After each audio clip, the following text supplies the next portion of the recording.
Page 38 and 39. I'm going to take both pages. It's just talking about the key of C major.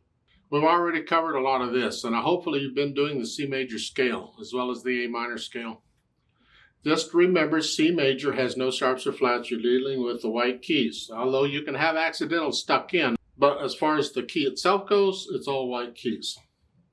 I told you to be doing my scale videos. I prefer to do that, but we'll just cover this stuff they're covering just in case. They show the C major scale at the top of page 38 in the whole notes. And they do the whole half, whole half pattern. Remember I said that is the pattern for any major scale. And if you forget what the pattern is, go back to C major on a keyboard and that tells you the pattern because the whole steps have a black key in between them. See, that's a whole step. Whole step, because half step, then whole, half. That tells you the pattern, whole, half. So you can, if you forget what it is, that's what it, and then you can use that pattern on any key to figure out the scale if you needed to. Don't know why you'd need to, but it's kind of fun. And as far as the thumb thing, I prefer the trill exercise. I'll do that.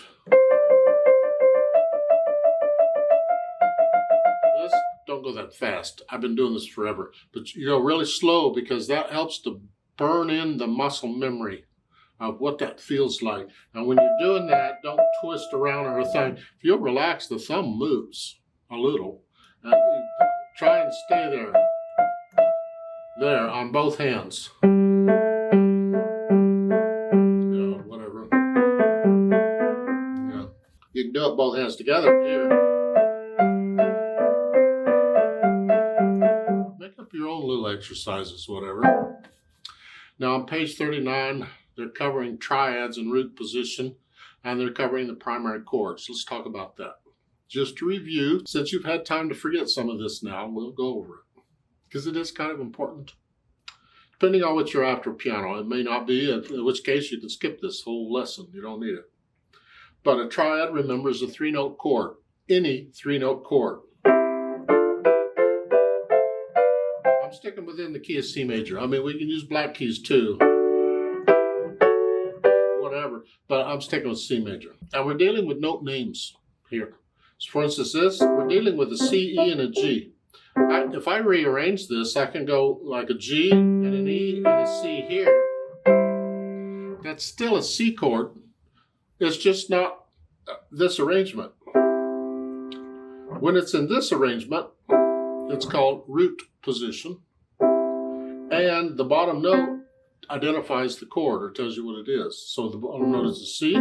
So this is a C chord. I'll go one step further and say it is a C major chord. I don't want to explain why it's major chord, but just take my word for it for now. It's a C major chord. In the key of C major, it is a one chord because it's built on step one of the scale. You see, every note in a scale has a step number or a degree number, or different people call it different things. The point is they're numbered 1, 2, 3, 4, 5, 6, 7.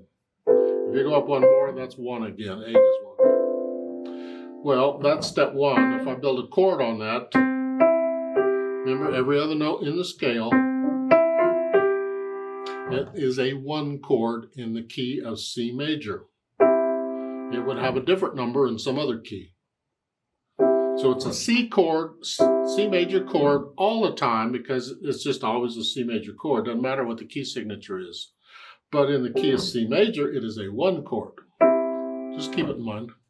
Then we have a 2, 3, 4, 5, 6, 7, and a 1. That's it. Okay.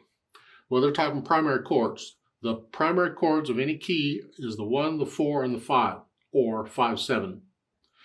That's the numbers, same numbers in any key, whatever. So we have a 1 chord, the 4 chord, 1, 2, 3, 4, every other note. There's a 4 chord in the key of C major.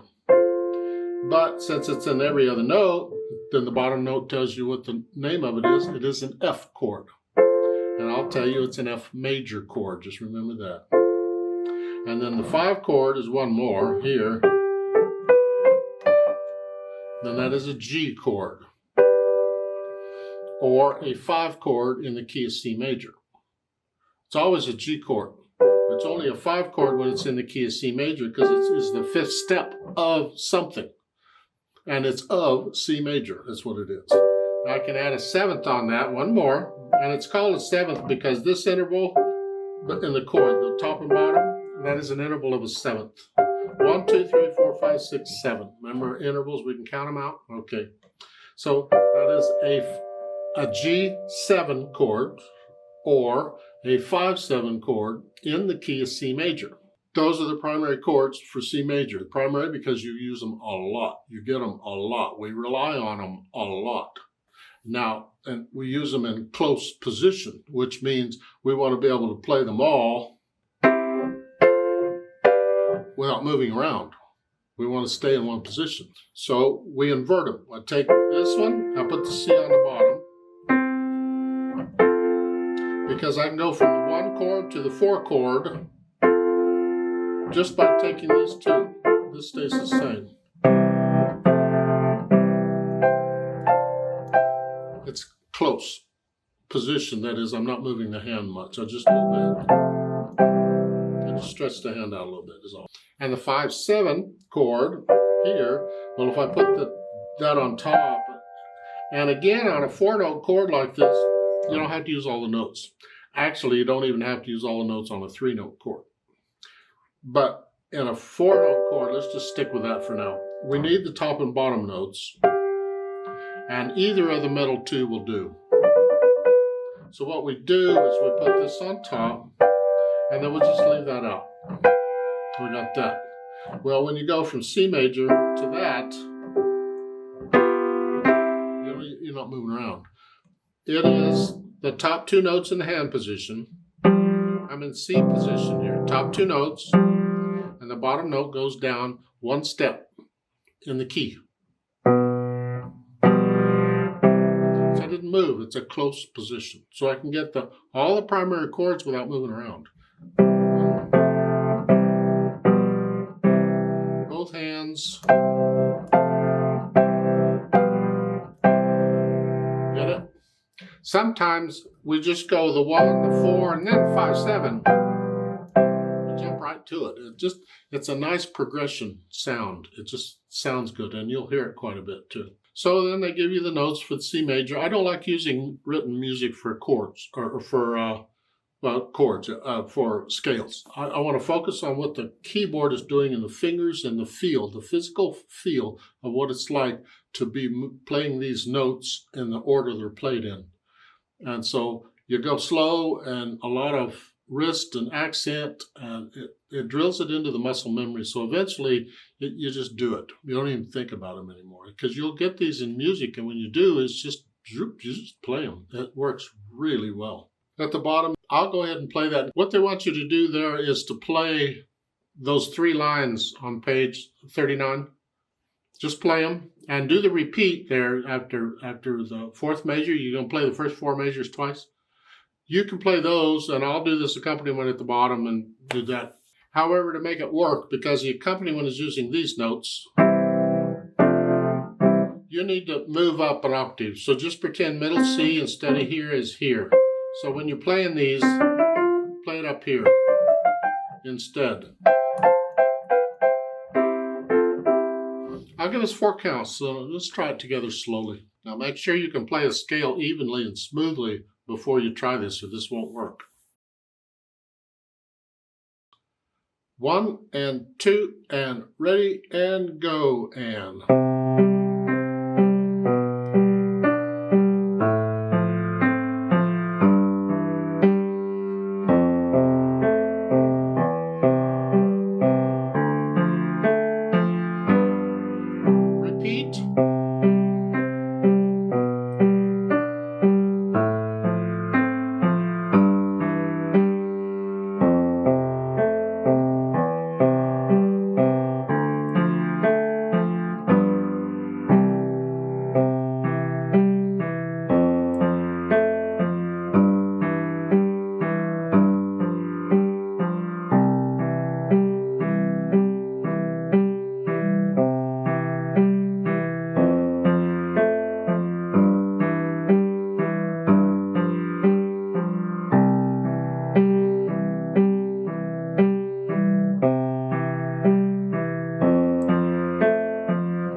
3, 4, off.